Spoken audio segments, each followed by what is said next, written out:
Assalamualaikum warahmatullahi wabarakatuh. Alhamdulillah rabbil alamin wassalatu wassalamu ala asyrafil anbiya'i wal mursalin sayyidina Muhammad wa ala alihi washabbihi ajma'in. Rabbi shrah li sadri wa yassir li amri wa hlul 'uqdatam min lisani yafqahu qawli. Amma ba'd. Kita sambung balik kitab kita ni, kitab Sabilul Muhtadin karangan Syekh Muhammad Arsyad Al-Manjari. Dalam bab sunat solat lah. Kita bincang beberapa perkara. Lagi ni kita nak sambung pula pasal sunat zikir. Selepas semaya zikir dan doa selepas semaya dah. Kita sambung pula dah. Syekh Ibn Qasim berkata dah, sunat membaca zikir dan doa sebelum mengerjakan solat sunat rawatib. Ini ada perbahasan. Mazhab lain, mazhab Hanafi dah terutama sekali, dia sunat semaya rawatib dulu baru zikir dah. Kita ni sunat zikir dulu baru solat sunat rawatib. Ataupun solat sunat yang lain dari sunat rawatib dah. Kalau tak boleh nak zikir, solat sunat yang lain dari sunat rawatib kata dah. Allah Alam lah, kita baca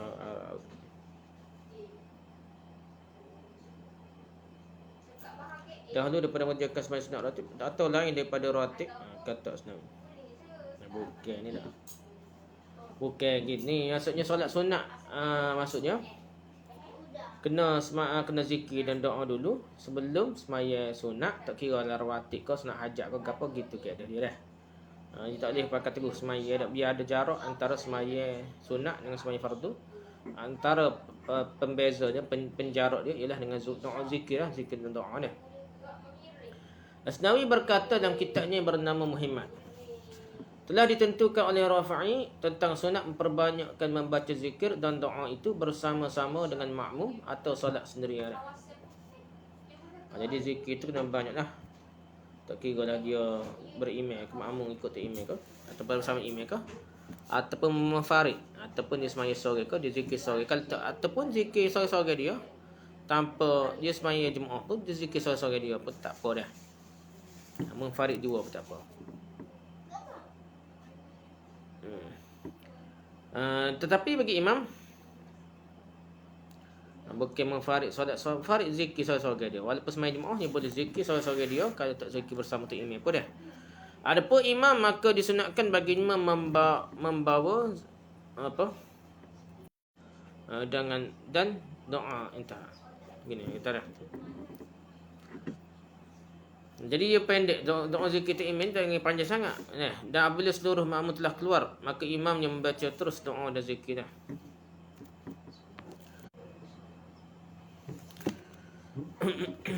Okey, putus mata nak. Jadi dia kata hak jawabnya.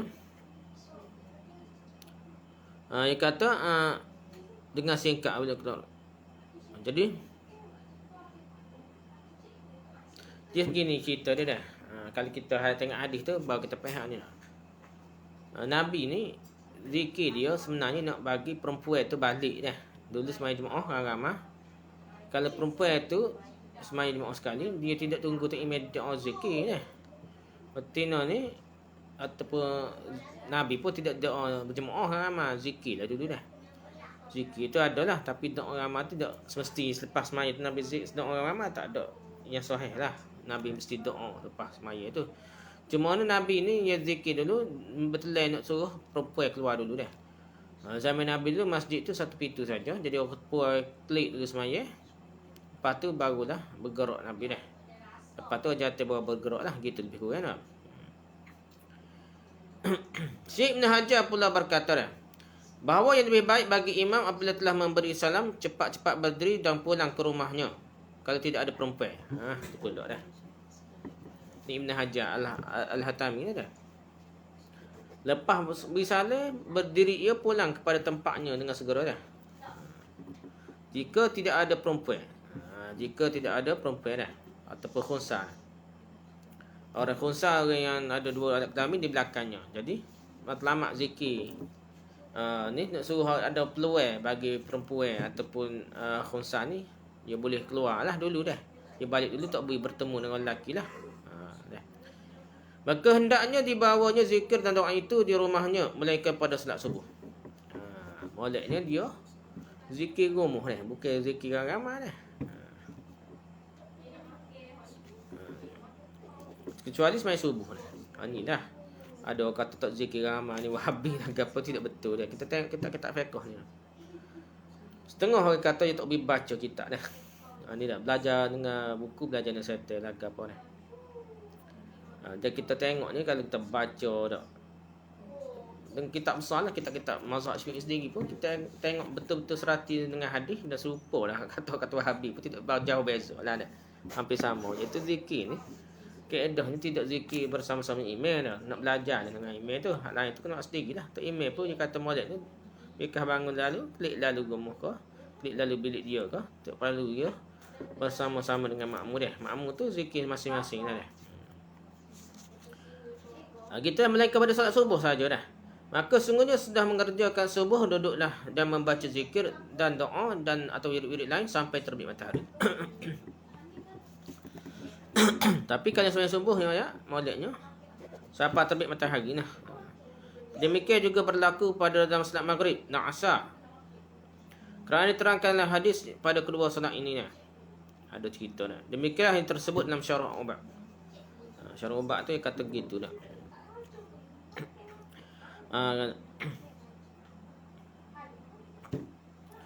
Gitulah. Ada kata subuh saja, ada kata campur sikit lepas asar dan maghrib. Tapi hak jelas subuh tu molek ni tunggu siapa? Hak molek lah. Zikir tu siapa ke matahari terbit tu waktu panggil waktu habis dia waktu matahari terbit lepas tu dah habis waktu syuruk tu dah, waktu syuruk yang tak boleh semaya tu masuk dah duha tu, waktu duha tu baru dah boleh semaya dah. Molek gitulah zikir dah. Kalau di belakang imam ada perempuan dan ada orang yang khusar, maka hendaklah imam berhenti sampai keluar semua perempuan itu. Jadi matlamaknya zikir tak kira lah maya lain pun, bukan maya subuh pun. Moleknya tu imam zikir ke apa-apa siapa ke semua perempuan keluar lah. Dan sunat bagi imam apabila tidak ingin keluar sesudah memberi salam, hendaklah duduk menganan ke makmum. Kalau imam tak keluar selalu daripada semaya dah, boleh keluar selalu dah. Kalau tak keluar selalu, dia kena menganankan makmum, palikannya lah, palikannya. Dipalikannya makmum. Dan mengirikan mihrab. Mihrab tu depan lah tempat tak imam tu. Mihrab tu dak lek kiri bahu tak imam lah. Lek kanan tu bahu tak imam tu menghadap makmum dia. Dan mengirikan mihrab sekalipun solat di Masjid Nabawi pun gitu juga. Serupa lah. Masjid Nabi pun buat gitulah. Inilah diperkuatkan oleh Syekh Ibn Hajar Al-Hatami dalam kitabnya Tuhfatul Muhtaj dan Syarah Mukhtasar Mahfadhah. Kitab dia lah. Kerana kebanyakan fuqaha menghendaki seperti itu, kebanyakan fuqaha disuruh menganai gitulah nak. Dan ini dikuatkan oleh semua khulafa ar-rasyidin. Amal khulafa ar-rasyidin pun gitu. Dan sedah mereka itu pun oleh orang yang bersolat di muka mihrab Nabawi. Serupa lah. Orang lepas daripada khulafa ar-rasyidin pun buat serupa dengan khalifah Rasulullah lah, yang rasyidin lah. Yang empat lah.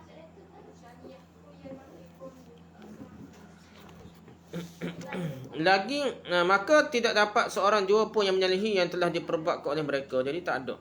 Ni hadis ni selagi ia disokong oleh amalan para sahabat. Kalau hadis tu disokong tu dengan amalan tu kuatlah hadis tu dia. Disokongnya hadis ni macam-macam. Selain daripada sanad matan dia betul tengok sokongnya ada tidak lah. Lagi pula mengikuti perintah lebih utama dalam mengikuti adab. Lebih utama dari mengikuti perintah. Kita tengok tahap jauh.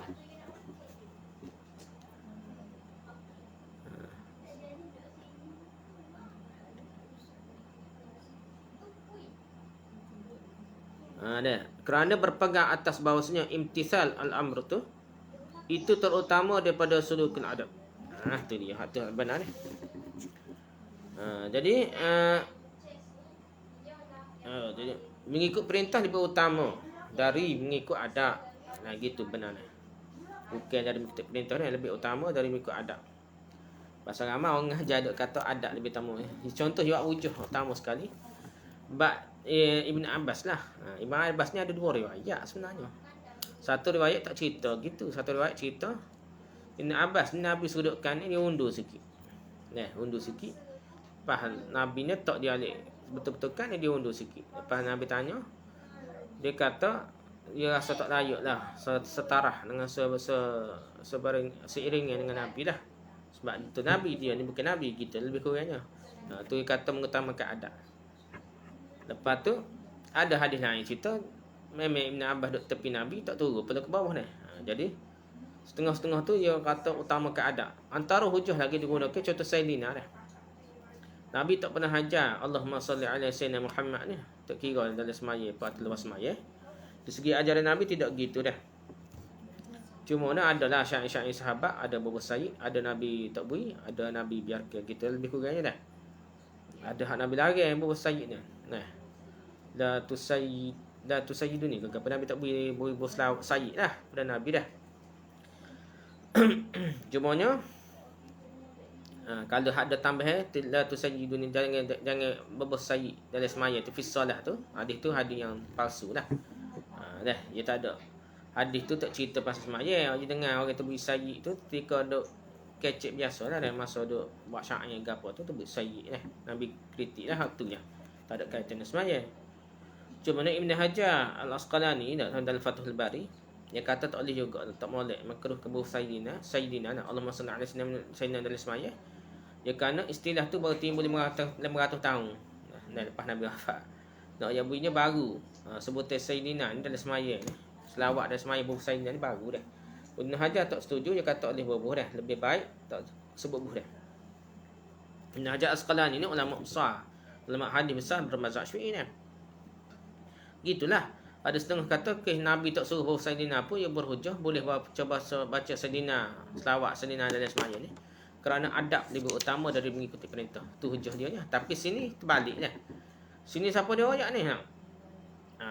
Ni dalam kitab Syekh Ibn Hajar lah. Ni. Dia kata kita kena ikut perintah lebih utama dari dalam mengikut adab lah. Adab kita lah. Jadi hak Nabi perintah, hak sahabat buat, itu lebih utama daripada kita fikir logik kita adabnya tidak begitu dah. Ada setengah kita ni fikir adab ni ikut kepala dia dah, walaupun dia ngaji setengah mana kadang-kadang dia tak ikut hak ngaji tu, ikut tok guru dia dah. Ikut tok kira hujah, dia kira taksub ke apa. Kadang-kadang adab tu mengikut logik dia, bukan mengikut hujah Al-Quran dan Sunnah. Tak boleh lah. Adab-adab ni tidak boleh menyalahi perintah Nabi sallallahu alaihi wasallam ataupun perbuatan sahabat-sahabat besar lah. Sesungguhnya untuk memperolehi pahala sunat dengan membaca zikir-zikir dan doa yang dikehendakinya, tetapi zikir dan doa yang pernah dibawa oleh Nabi sallallahu alaihi wasallam itulah yang lebih utama. Untuk dapat pahala sunat boleh berlaku nak zikir mana pun dah. Yang zikir yang umum lah, subhanallah biasa pun boleh dah. Subhanallah walhamdulillah la ilaha illallah wallahu akbar. Kau ikut kita lah boleh berlaku dah. Cumanya lebih utamanya hak Nabi ajar, hak Nabi sebut oleh hadis, cara zikir lepas maya dah. Ya, kita kena utama hadis, kena faham dalam kitab fiqh. Kalau kita belajar betul, ginilah. Disuruh utamakan hadis Nabi. Bukan ijazah-ijazah. Tak ada hadis Nabi pun tajribah ni. Amalan untuk guru, untuk wali tu utama daripada hadis-hadis Nabi. Tak boleh gitu dah. Tak betul tu ngaji dah. Walaupun kata dia belajar bersanak lah konon tak. Orang lain ni mengaji hadis tak belajar bersanak kononnya, tuduh. Dia tuduh lah mengingat orang lain tak mengaji dah. Dia jangan ngaji. Dia menyakit dah. Penyakit. Kau jadi ngajar dia ngajar kau jadi ngaji orang lain tu kau tak ngaji dah, padahal orang lain ngaji betul dah. Bersanak atau bersanak ni sistem untuk keberkatan, sistem zaman dulu untuk mewarisi dah. Tapi tidak bermakna kalau orang tak terima sanak tak mengaji dah. Dia mengaji juga dah, belajar berguru juga.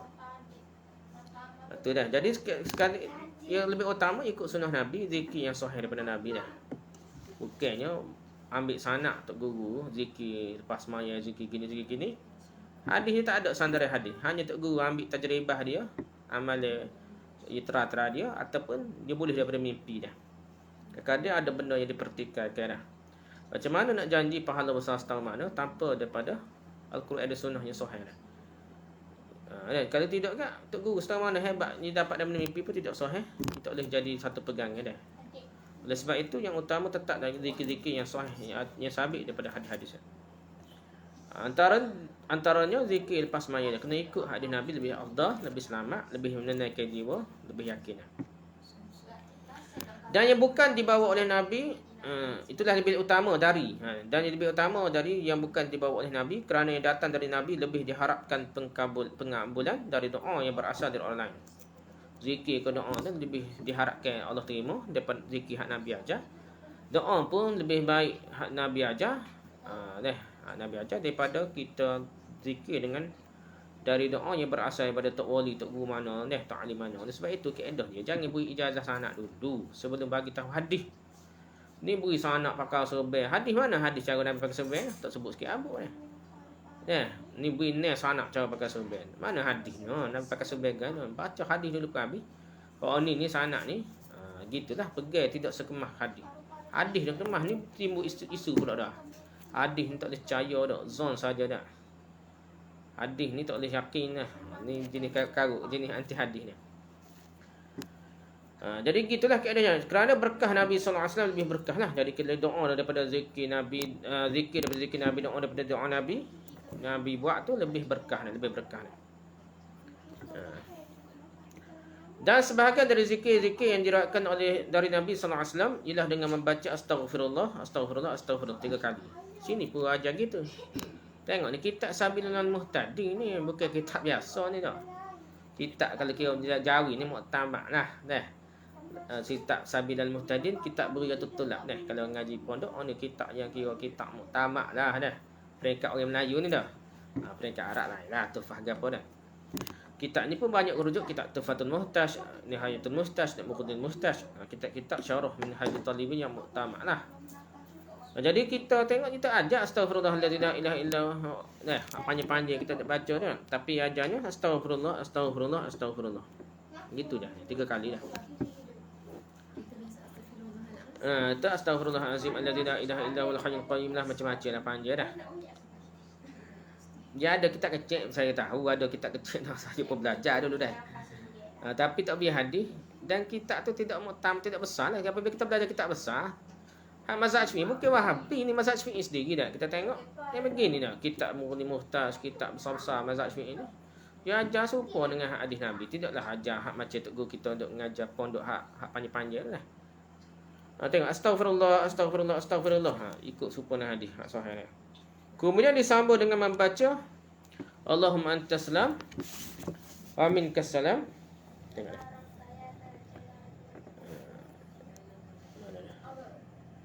Allahumma antas salam wa minkas salam tabarakta rabbana wa ta'ala ya dzal jalali wal ikram. Ini lain sikit dah. Ada wa ta'ala sini. Allahumma antas salam wa minkas salam tabarakta ya dzal jalali wal ikram. Kalau kita tengok hadis-hadis ni rabbana wa ta'ala itu tak ada lah. Tapi sini bubuh. Ini ada kelainan. Tapi tetap pendek lagi dah. Kalau hak kata kita orang Melayu ni banyaknya Allahumma antas salam wa ilaika ya'udus salam hayna rabbana bissalam wa adkhilna jannata darussalam. Gitu lah lebih kurang dah. Dia panjang sikit dah. Ada wa minkas salam wa ilaika ya'udus salam hayna rabbana bissalam wa adkhilna jannata darussalam. Gana tak ingat dah. Panjang lah. Kita tak baca lama dah. Jadi dia panjang sikit dah. Tu tak ada lah lagi jauh daripada hadis ni. Dekat sikit dah. Tapi hak lebih tepatnya tabarakta dzal jalali ikram atau tabarakta ya dzal jalali ikram dah. Itu yang ada dalam hadis yang sahih. Maksudnya ya Allah, engkau adalah Allah salam, dari mula keselamatan, maka maha suci engkau wahai Tuhan kami dan engkau maha tinggi. Wahai Tuhan yang punya keagungan dan kemuliaan. Ya dzal jalali ikram yang punya keagungan dan kemuliaan. Tengok pendek ke? Ni kita tak besar gitu ya. Ni pun tak besar mana lagi, ada hak besar lagi ni. Ni ringkasan daripada kitab-kitab muktamad Tuhfah apa ni. Kemudian membaca subhanallah sebanyak 33 kali. Ni 33 kali. Alhamdulillah 33 kali. Allahu Akbar 33 kali. Maka dikenapi 100 dengan la ilaha illallah wahdahu la syarikalah lahul mulku wa lahul hamdu ala kulli syai'in qadir. Tidak ada Tuhan melainkan Allah yang tidak ada sekutu baginya. Baginya lah kerajaan dan baginya pujian. Walahul hamdu ala kulli syai'in qadir. Dan dia maha kuasa atas segala sesuatu dah. Sini pun tak ada yuhi wa yumit dah. Ikut hadis lah ni. Ikut hadis dah. Jadi hadis ni pun sahih. Hadis Bukhari, Muslim pun ada ni dah. Hadis ni kuat. Jadi inilah kita baca maulid ni.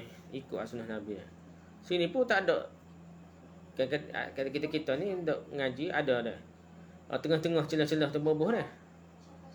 Boboh apa? Subhanallah, subhanallah. Ada dah kan? Ala kulli hal kau dah. Alhamdulillah ala kulli hal kau gapo kadang boboh celah-celah tu dah. Dalam kitab ni pun tak ada dah. Dah. Kitab besar-besar tak ada. Kita ajar benda-benda yang lebih daripada sunnah. Dalam hadis diterangkan, ni ada hadis dah. Man sabhadu dubura kulli salatin salasan wa salasin wa hamidallah salasan wa salasin wa kabbarallah salasan wa salasin thumma qala tamamal ma'idati la ilaha illallah wahdahu la syarikalah lahul mulk wahdahu la syarikalah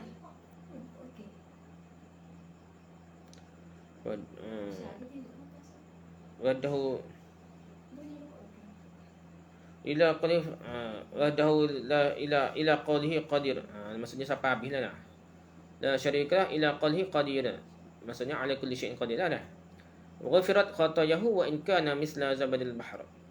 Artinya barang siapa yang memuji Allah pada setiap selesai solat 33 kali, subhanallah lah. Sabbaha sama siapa yang mungkin muji mensucikan Allah dia, subhanallah. 33 kali. Lepas tu wa hamidallah, memuji Allah tu salasan 33 kali.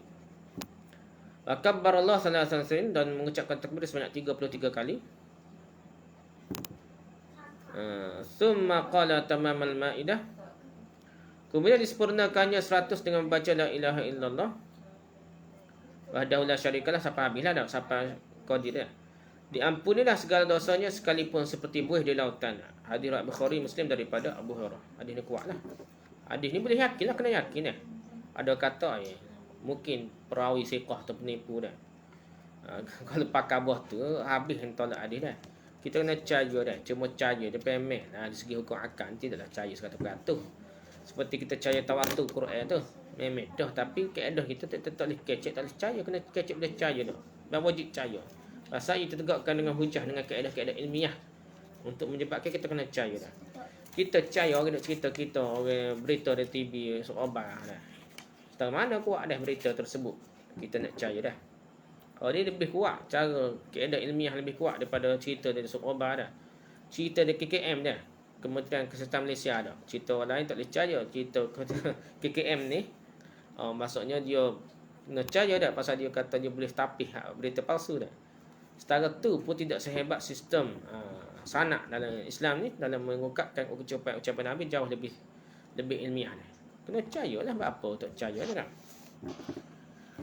Jadi hak ni lah kena percaya dah. Setengah orang ni dia nak meragukan, dia nak sama level ke antara hadis Nabi dengan kata-kata ulama, tajribah, amalan, try ulama sehingga ni tak ada nilai hadis-hadisnya.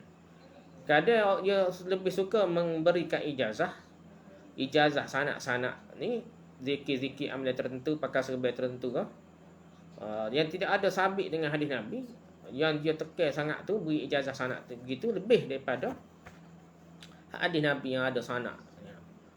Dia tekan hal tu lah dah. Orang lain tu yang ketika mengaji tak ada sanak, dia ingat kau sanak gapo, sanak amalan tok guru dia hak pelik-pelik dia. Mimpi lah gapo. Ni yang lebih kuat dah. Jadi kalau ada amalan tertentu lepas maya kau gapo hak tok guru ajar dak, sekali beri sanak gapo ijazah kau, tapi tak ada dalil hadis, tak beri pun sanak hadisnya. Tak boleh pakai. Macam mana kita nak tahu fadilat istara mana, melainkan benda tu dari Allah dan Rasul yang sahih. Kalau dia tok guru benda-benda gaib, pahala besar kata dak. Tok guru ajar ni dapat dia tidur mimpi ke apa, rosak akidah sebenarnya. Siapa boleh rosak akidah kalau kita percaya tok guru kita boleh satu-satu amalan dengan mimpi sehingga kita beramal dengan mimpi tu, dia boleh siapa tahap rosak akidah sebenarnya. Dah nepehlah. Okey, sebahagian dari zikir yang diriwayatkan dari Nabi sallallahu alaihi wasallam yang berbunyinya Allahumma la mani'a lima a'taita wa la mu'tiya lima mana'ta wa la yanfa'u dzal jaddi minkal jaddu. Ya Allah, tidak ada yang mampu mencegah. La mani'a, tidak ada yang mampu mencegah lima a'taita, apa yang kau berikan. Wa la mu'tiya, tidak ada yang mampu memberi. Dah mu'tiya dah, memberi. Ata yu'ta mu'ta dah, mu'tiya lah. Tidak ada yang mampu memberikan lima mana'ta, apa yang telah engkau cegah, apa yang engkau cegah ni. Dia Allah sekat orang ni boleh rezeki, tak usah nak bui lah, tak jadi dah. Wala yang fa'azal jadi minkal jaddu, dan tidak ada gunanya kesungguhan darimu dah, daripada engkau, kecuali daripada engkau lah kesungguhan dia. Jadi tidak ada kesungguhan setara mana pun tak jadi, melainkan Allah nak ya jadilah dah. Jadi semua tu kesungguhan, kebolehan kita beramal ke apa, kebaikan ke apa, Kena ingat semua itu kurniaan daripada Allah SWT belaka, bukannya kerana asbab usaha kita. Dah, semuanya kerana Allah, kurnia Allah belaka dah. Gitulah. Jadi hak ni pun ada riwayat Bukhari Muslim. Kalau hak paling ringkas, hak mudah lah ni Dr. Abdul Basit lah. Dia buat zikir lepas maya tu, dia meringkaskan lah. Yang ambil dia kitab-kitab besar juga lah. Ada kitab, ditulis itu dia kitab Mughni Muhtaj Syekh Khatib Syarbani lah dah. Kitab Mughni Muhtaj Syarah Minhaj Talibin Imam Nawawi dah. Sama juga dengan kitab ni, kita tengok sama je. Kitab besar lain pun hampir sama je. Dia akan bawa serupa dengan hadis Nabi dah. Kita tempat kita ni tak baca ni, jangan dengar ada Allahumma la mani'a lima a'taita wa la mu'tiya lima mana'ta wa fa'adza jadi mikal jadu. Lepas main tak dia dengar mana dah. Dah. Dah. Gitulah ceritanya, tak ada dengar mana. Padahal ada kitab besar kita ni, kitab besar Syafi'i Melayu lah dah. Muktamad mazhab Syafi'i Melayu kita ni. Sabilan Muhtadi ni. Dan setengah daripada yang mangkul ni, yang dinakalkan daripada Nabi SAW, di antaranya Allahumma inni ala zikrika wa syukrika husni ibadatik. Ini pun sahih juga dah. Maksudnya, ya Allah, bantulah aku untuk menyebut nama-Mu dah. Ala zikrika, a'inni dah, tolonglah aku, bantulah aku ala zikrika untuk menyebut nama-Mu, wa syukrika, dan bersyukur kepada-Mu, nikmat-Mu, wa husni ibadatik, dan dalam memperbaiki ibadah kepada-Mu dah, ibadah kepada Engkau dah. Jadi kita minta Allah tolong kita dah. Jadi jangan kita sombong, takabur, rasa kita ni juh, edah dah. Kita minta tolong untuk ingat Allah pun dah. Untuk kita ingat Allah pun kita minta Allah ni supaya tolong kita, supaya kita boleh ingat Allah. Dan kita nak syukur pada Allah, berterima kasih pada Allah dah. Sayang pada Allah, cinta pada Allah, terima kasih pada Allah pun kita minta tolong Allah untuk beri kekuatan pada kita, beri semangat, beri hidayah, petunjuk sehingga kita mampu bersyukur pada Allah. Bukanlah kerana kita jauh, kita lebih baik daripada orang lain, kita gapo dah. Kita tak boleh bergantung dengan diri kita. Okey, kita ngaji banyak dah. Kita tok guru ngaji hebat dah. Tok guru kita hebat. Ni pun masalah juga. Duk nyuruh tok guru hebat, tok guru tu memang hebatlah dia tu setang mana dah. Duk nyuruh tok guru hebat, siapa aku tak nampak tu, semua tu kurnia Allah SWT dah. Ada orang tok guru sikit je, tapi Allah kurniakan ilmu lebih, amalan lebih dah. Kita kan ada kurnia Allah kurniakan ilmu, amalan kurang pun ada juga. Jadi kita kena minta daripada Allah supaya Allah beri kekuatan pada kita untuk beringat pada Allah, untuk bersyukur pada Allah. Wa husni ibadatik, dan memperbaiki amalan kita ni biar comel ibadah kita. Tu pun kita minta tolong daripada Allah. Bukan bergantung dengan ilmu kita, bukan bergantung dengan usaha kita, tapi nak bantuan Allah supaya jadi bagai lebih baik, sentiasa lebih baik ibadah kita ni. Kita comel ke zikir Nabi, kita tengok comel mana lah. Kalau kita tengok zikir-zikir Tok Wali ni nak, kadang ada unsur-unsur yang ada tambahan yang kita jadi paluh di kalangan ulama. Ni boleh ke ni tapak tak syirik? Ada duk tulis di internet dah. Ya tarim nah. Ya tarim ya ahli tarim ke apa? Ya tarim ke ya ahli tarim ke apa dah. Nak minta hajat ke apa, nak minta. Ada unsur kata syirik nah. Balah dah masuknya wahai Tuhan yang jaga tarim dah. Hadramau. Dia belik juga kat mana dah. Hak zahir ni syirik dah. Syirik zahir ni syirik. Nak ta'wil tu tak usah nak ta'wil. Benda dia jadi bahaya lah. Kita baik kita amal hak sunnah Nabi, apa nak amal hak pelik-pelik ni kan. Beri sanak, beri gapo, beri jazah. Anak murid qabil tu saya terima dak. Terima nama rima, hadis tak ada dak pedoh terima tu. Amal dia hati tak sahih daripada Nabi dah. Hak balah, jadi buat penipal dah. Betul kalau tidak waswah ni dah. Tak tenang jiwa dah. Kadang-kadang jadi lagi serabut kita amal zikir-zikir pelik dah. Kadang ada unsur suji masuk sekali dah. Kadang masuk dia tak jelas. Masuk dia mungkin boleh dia ada unsur syirik. Walaupun bukan jelas syirik, mungkin masuk unsur syirik. Jin jadi suka ke. Jin jadi gelepar suka dah. Nak khianat kita dah. Okay, habis itu dah. Dan kemudian membaca surah Al-Falaq, surah Al-Ikhlas, surah Al-Falaq, surah An-Nas, ayatul kursi dan surah Fatihah sekali. Surah Fatihah ada sebut sini kita tengok ada kat dalam kitab ni. Ada dah. Dan surah Fatihah hingga akhirnya sekali. Ini ada Fatihah. Cumanya hadis tu ada diperbincangkan secara umumnya dhaif lah, hadis tu dhaif lah. Ada Fatihah lah, ada hak palsu, ada dhaif. Jadi ia tidak kuatlah. Tapi ada orang amal tu ada dalil juga lah. Sekurang-kurangnya Fatihah ni ada dalil. Tapi kalau kira kekuatan dia tak erat lah. Tak erat mana dah. Dan zikir diriwayatkan dari Nabi SAW berbunyi, La ilaha illallah wahdahu la syarikalah, lahu mulku wa lahul hamdu, yuhyi wa yumiit wa ala kulli syai'in qadir. Dibaca 10 kali sudah salat subuh, maghrib dan asar. Dan kita. Dan kemudian membaca subhana rabbika rabbil izzati amma yasifun, salamun alal mursalin walhamdulillahi rabbil alamin. Tapi hak tu tak ada sahih dah. La ilaha illallah wahdahu la syarikalah, lahu mulku wa lahul hamdu, yuhyi wa yumiit wa ala kulli syai'in qadir tu. 10 kali tu sahih dah. Lepas solat subuh dan maghrib tu hak sahih. Lepas asar tu tidak ada lah, kalau kira ni tidak sahih dah. Ya. Ya.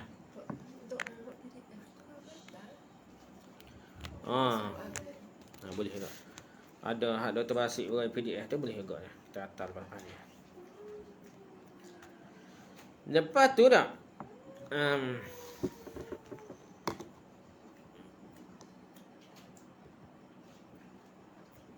Lepas tu dia membaca subhana rabbika rabbil izzati amma yasifun, salamun alal mursalin walhamdulillahi rabbil alamin. Kita biasa baca lepas doa ni dah. Maha suci Tuhanmu, Tuhan yang Maha Agung, dan apa yang mereka sifatkan dari keselamatan serta kesejahteraan kepada Rasul. Dan sebermula puji bagi Allah Tuhan seluruh sekali alam. Itu maksud dia dah. Ni tahulah, wallahu alam lah. Saya tak belajar ni, tak jumpa itu dah. Mungkin ada hadis tu. Kuat tak kuat Allah alam lah. Cuma ni kita biasa ni kita tak baca zikir biasa, kita baca doa dah. Lepas doa ni, dalam doa kita berbual ni ngelas doa tu dah. Kemudian membaca ayat mana? Syahidallah ni. Ayat syahidallah tu iaitu qulillahumma ma dah. Iaitu qulillahumma malikul mulki tu'til mulka man tasya'. Bighairi hisab dah. Ni ada dalil biasanya zikir petang ni. Zikir petang misalnya pagi petang lah. Qulillahumma malikul mulki tu'til mulka man tasya'. Ada riwayat lah. Kuat setengah mana wallahu a'lam lah. Lepas tu, dan sebagian dari doa yang diriwayatkan dari Nabi SAW yang berbunyi. Ni hak sabit lah kita kira, yang mangkul daripada, yang dinakalkan daripada Nabi SAW. Allahumma inni as'aluka mujibatu rahmatik wa azaima maghfiratik wa salamata min kulli ism wal ghanimata min kulli birrin wal fawza bil jannah wan najati minan nar. Allahumma inni a'udzubika minal hammi wal kasal wa minal jubni wal fashal wa min ghalabati ad-dain wa qahri rijal. Allahumma inni a'udzubika min jahdil bala wa dharkil shifa wa dharkil syiqa wa dharkil syaqa wa su'il qada wa syamatatil a'da. Lebih kurang itu ada riwayat tu. Hadis ni pun saya tak silap aja sahih ni lah. Pernah dengar lah, cuma ni panjang hak mana ada tertambuh sikit-sikit sebanyak tu, wallahu a'lam lah. Semuanya ada riwayat ni dah. Nabi baca doa ni.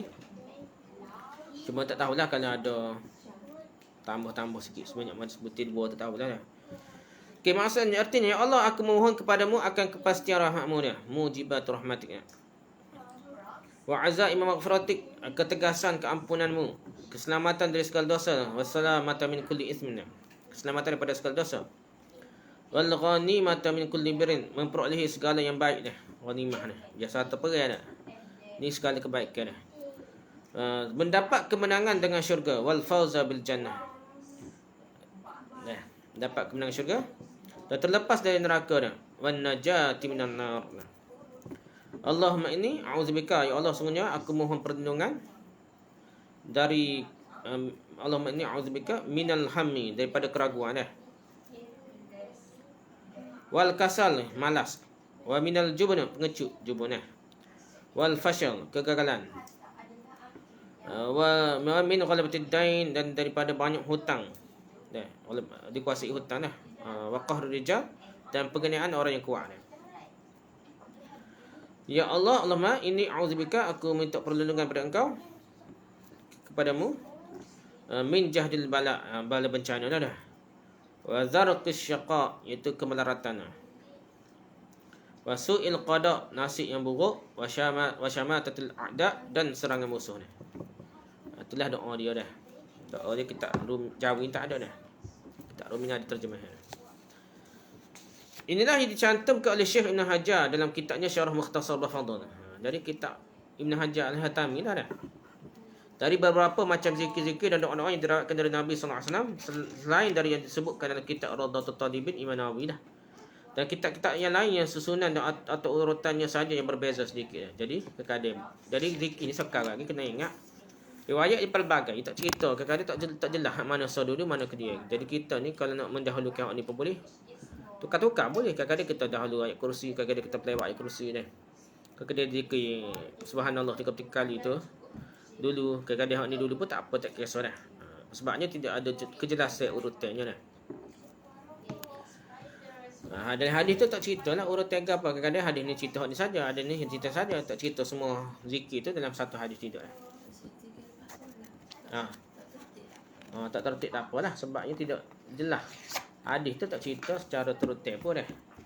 Kadang-kadang cerita hadis ni ada, cerita hadis lain tak ada. Hadis ni lain pula cerita pasal zikir lain pun tak ada. Gitulah. Okey, sunat setiap berdoa. Sunat setiap berdoa mengangkat tangan yang bertepatan dengan bahu. Angkat tinggi sikit lah. Dan sesudah selesai berdoa, kedua telapak tangan disapukan ke muka. Kerana mengikuti cara Nabi SAW. Jadi ada bahas pula. Ada kata tak kuat hadis sini dah. Tapi ramai ikut ulama terima lah. Sapu muka. Cuma sapu muka yang sepakatnya, sapu muka dalam doa kunut tu, memang tak ada ulama kata ada dah. Itulah. Tapi hak lepas lepas zikir lain selain daripada semaya doa kunut tu, ada khilaf lah. Ada kata kuat, ada kata tak boleh pakai hadis tu dah. Gitulah. Tak apalah, doa kunut tu kita boleh kata amin. Dah. Dan kaedah sebenarnya kita ayat ada sebelum ni, doa kunut tu kena kira tak makmum tak baca ke satu lah. Semua tak imam baca derah belaka dia. Cumanya ada kuasa tu, dia bukan kuasa doa, kuasa pujian lah. Fa inna taqdi wa la yakunu alik. Tu pujian bukan doa dah. Nak kata amin tak sesuai lah, mungkin minta gagal apa dah. Situlah kena ingat sikit dah. Dan sunat pada permulaan setiap doa memuji-muji Allah seperti dikatakan alhamdulillah. Dan yang terbaik dalam memilih lafaz yang berbunyi. Jadi doa-doa kita kena puji Allah dulu sebelum kita berdoa minta hajat kita dah. Contoh ni kata ni ada riwayat dia. Alhamdulillah hamdan yuafi ni'amahu wa yukafi mazidah. Ya Rabbana lakal hamdu kama yanbaghi jalal wajhika wa azim sultanik. Ni ada riwayat lah. Ini kata maksudnya segala puji ni. Segala puji bagi Allah ni. Hamdan yuafi ni'mah. Pujian kerana dia lah telah menyempurnakan segala nikmat dia. Yuafi ni'mah dia, menyempurnakan segala nikmat. Yukafi mazidah, dan mencukupkan segala apa yang diberikannya. Wa yukafi mazidah. Ya Rabbana lakal hamdu kama yanbaghi jalal wajhika wa azim sultanik. Ya Allah, ya Tuhan kami, bagimu pujian yang sesungguhnya kerana keagunganmu, li jalali wajhika, zatmu dah, wajahmu dah, keagunganmu, zatmu dan wajahmu dan kebesaran kekuasaanmu, wa azim sultanik. Gitulah salah satu pujian. Kalau kita baca biasa kita ni alhamdulillah rabbil alamin wassalatu wassalamu ala asyrafil anbiya'i wal mursalin pun tak apa dah. Dia ada pujian, ada selawat dah. Dan sunat mengucapkan selawat dan salam kepada Nabi SAW daripada permulaan doa sesudah mengucapkan alhamdulillah. Dan pada pertengahan doa dan pada akhir doa kena ada selawat ke Nabi lah, kerana mengikuti cara Nabi berdoa dah. Jadi bukan mula-mula doa je. Dia kena mula, tengah, akhir. Kalau tak boleh juga, mula dengan akhir lah. Paling kurang dah. Maksudnya mula, tengah, akhir tu ada selawat dekat atas Nabi dah. Sunat bagi makmum berhenti dahulu di tempatnya sunat sampai imamnya keluar dari tempat itu. Kalau hendak keluar sesudah membaca zikir dan doa, kerana makruh makmum keluar sebelum imamnya keluar selama tidak ada uzur. Jadi maksudnya tu imam bergerak dulu baru makmum bergerak dah. Sudah baca zikir kau doa kau dah. Kalau zikir saja tak doa pun tak apalah, asal kau tak pakai bangun selalu pun tak apa, tu imam dah. Tak doa tak zikir pun tak apa. Pasal zikir doa ni keadaannya boleh sorang-sorang dah. Tapi makmum tu makruh keluar sebelum imamnya keluar selama tidak ada uzur lah. Ada uzur tak ada masalah lah. Sunat keluar ke arah di mana terdapat keperluan lah, tak kira kanan kiri dah. Dan kalau tidak ada keperluan, sunat keluar ke arah kanan, kerana arah itulah yang lebih utama kalau tak perlu kiri dah. Sunat memisahkan antara solat sunat qabliyah dan sunat ba'diyah dengan solat fardu dengan berkata-kata atau dengan berpindah dari tempat yang dahulunya ke tempat yang lain, dan berpindah dari tempat yang terafdal kerana tempat-tempat solat itu menjadi saksi pada hari kiamat. Ni kalau kita sembahyang sunat, maulidnya tempat lain daripada sembahyang fardu dah. Ataupun sembahyang qabliyah ke ba'diyah ke molek je gitu. Yang kata ada khilaf lah, setengah kata ulama kata tak ada, tak mesti dia tak sunat pun. Ada dalam kitab mazhab kita ada bincang lah. Setengah mazhab lain tak bincang kata serupa je dah. Mazhab kita ni ada sebab salah satunya kata suruh banyak saksi dah. Sekali semai sini saksi lain, semai sini saksi lain dah. Lebih banyak lebih baik lah, lebih afdal kata dah. Dan mazhab lain tu tak pindah pun tak apa, tapi kena ada jarak dah. Nah. Tapi mazhab Nafi tu dia pakai masa tu dah. Tak apalah, tapi ada mazhab tu dia kata tak apa, asalkan ada kalau kita kecek zikir ke apa gak tak geruk tak apa dah. Mazhab kita ni tetap lebih afdal kalau berpindah tempat tidak serupa dah. Kerana tak adalah banyak saksi lah macam-macam lah ulama kita berhujah dah. Sunat memisahkan salat fardu subuh dan sunatnya dengan berbaring meletakkan samping kanan mereka mengikuti cara Nabi sallallahu alaihi wasallam. Berpindah ke rumah dalam mengerjakan salat sunat yang tidak disunatkan. Berjemaah lebih baik dari mengerjakan di masjid. Sambung ni. Ya gini lah.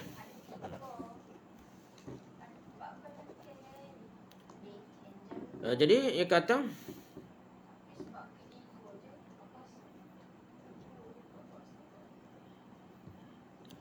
okey, lepas tu jadi dia kena cerah tu sekarang lah nak. Dia cerah tu kena dengan zikir maulidnya lah. Lepas tu maulid lagi mazhab kita ni tepat tu pindah tepat kalau kita nak sembahyang sunat lebih afdal lah. Bukan salah, lebih afdal je dah. Makruh pun tidak dah. Supaya banyak saksi dah. Lepas tu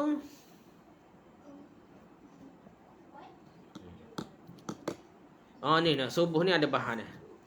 Subuh ni Imam Nawawi sendiri terima dah. Iaitu lepas main sunat subuh baringkan dah. Dalam hadis sebut dah. Nabi ni semaya sunat tahajud ngelah-ngelah tu dengan ngebel kat sudah main witir kan ngebel dah. Lepas tu Nabi semaya sunat subuh. Rumah Nabi dah. Lepas tu Nabi miring ke kanan, nyenggi kanan. Dah nyenggi lah, nyenggi pun tidur dah gitu nyenggi. Sebelum semaya subuh ni. Cuma lah ni di Pakistan ni ada tempat tu. Tempat kita tak ada bunyi. Walaupun kita ada sebut dah.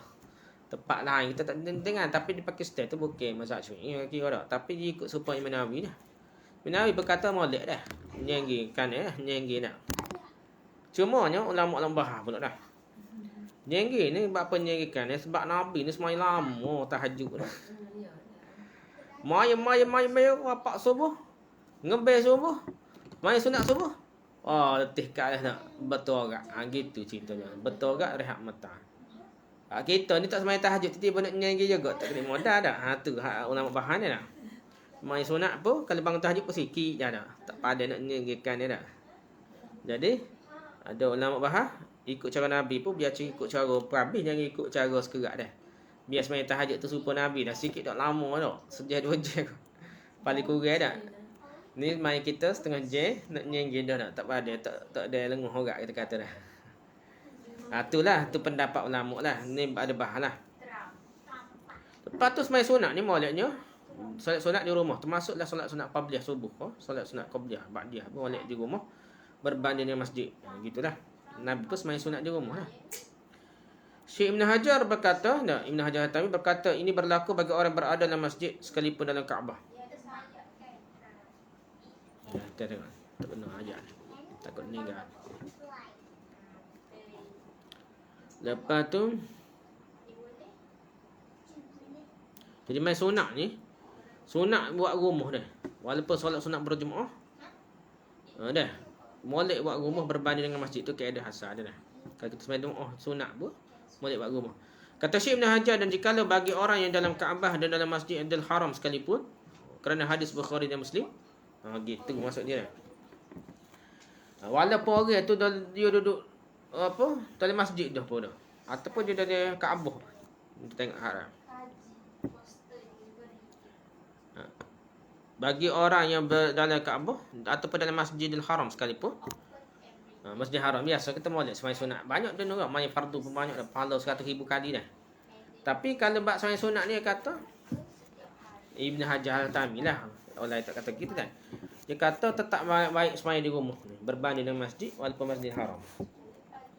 Kerana hadis Bukhari Muslim ada sebut sallu ayyuhan nas fi buyutikum fa inna afdhala salatil mar'i fi baitihi illa al maktubah. Artinya, solatlah kamu wahai manusia di rumah-rumah kamu. Sesungguhnya yang lebih baik dari solat seseorang di rumahnya melainkan solat fardu. Hadis riwayat Bukhari dan Muslim dari Yazid bin Sahal. Nah. Jadi sekarang ni dia kata Nabi suruh solatlah kamu wahai manusia di rumah-rumah kamu. Nabi suruh sallu. Sesungguhnya yang lebih baik dari solat seseorang di rumahnya melainkan solat fardu. Jadi hadis ni cerita umum. Termasuk Masjidil Haram, termasuk Kaabah ke apa. Wallahu a'lam. Ini pendapat Ibn Hajar Al-Haytami lah. Walai mungkin dia kata tak boleh kira lah Masjid Mekah tu special lagi tak. Wallahu a'lam lah. Tapi hadis tu terai lah. Kalau kira hadis ni memang lah kalau kita tengok zahir hadis tu tetaplah kalau kita kata macam Ibn Hajar Al-Haytami tu tak, molek sembahyang sunat di rumah dia. Dan juga kalau solat sunat itu dikerjakan di rumah akan tersingkirlah dari perasaan riak. Tu lebih dia dah. Dan berkah solatnya kembali ke rumahnya. Rumah tu jadi berkat lagi dah. Sembahyang rumah. Dan seisi rumah seperti jadi berkat tu, seisi rumah pun berkat dah. Seperti yang tersebut dalam hadis. Jadi nak suruh berkat rumah ni, nak ambil atu jin ke apa, sembahyang lah dah. Ni panggil tak bawa mana dah. Sembahyang banyak rumah kan, insya-Allah kuranglah atu jin mari dah. Dan dikecualikan dari apa yang dikemukakan di atas adalah solat sunat Jumaat yang dahulu dan solat yang Jumaat solat dari solat Jumaat. Kecuali ni kata solat sunat qabliyah Jumaat ke?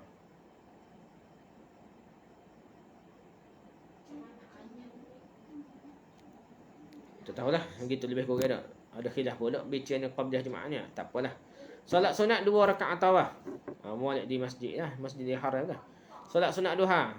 Solat sunat duha ni ada bincang dah di sini. Molek mana dah? Ada kata betul dah. Solat sunat tawaf. Semaya 2 rakaat ihram pada miqat. Ya ada padanya itu masjid ni. Dan semaya duha. Semaya duha ni molek masjid kalau kira sini lah. Tahu dah. Solat hendak melakukan safar. Nak musafir ni. Semaya sunat tu molek masjid. Solat orang yang baru datang dari berpergian. Nabi ni singgah masjid dulu dah. Sebelum dia sampai rumah musafir, Nabi singgah masjid dulu. Solat orang yang berhenti dalam masjid. Sembahyang iktikaf lah. Orang berhenti masjid ni iktikaf, sembahyang moleklah sembahyang dalam masjid kerana iktikaf. Baik kerana iktikaf ataupun kerana belajar atau mengajar ilmu. Dia kata gitu. Dia nak masjid nak mengaji ke apa, molek sembahyang sunat di masjid. Dan solat orang yang diam dalam masjid. Dia memang iktikaf dia dalam masjid tu. Dah. Maka sembahyang sunat tersebut itu dituntut mengerjakan dalam masjid. Jadi molek dalam masjid tu dah. Kalau itu molek sembahyang di rumah secara umumnya dah. Solat duha ni ada perbahasan dah. Ada kata boleh sembahyang duha di masjid dah, molek. Ada kata tak molek juga dah. Ibnu Umar ni marah dah sembahyang masjid dah. Dia kata bid'ah pula dah. Begitulah. Wallahu a'lam lah. Wallahu a'lam. Sekat tu saja dah. Wallahu a'lam. Subhanakallahumma hamdika subhanakallahumma hamdika subhanakallahumma hamdika asyhadu an la ilaha illa anta astaghfiruka wa atubu ilaik. Assalamualaikum warahmatullahi wabarakatuh.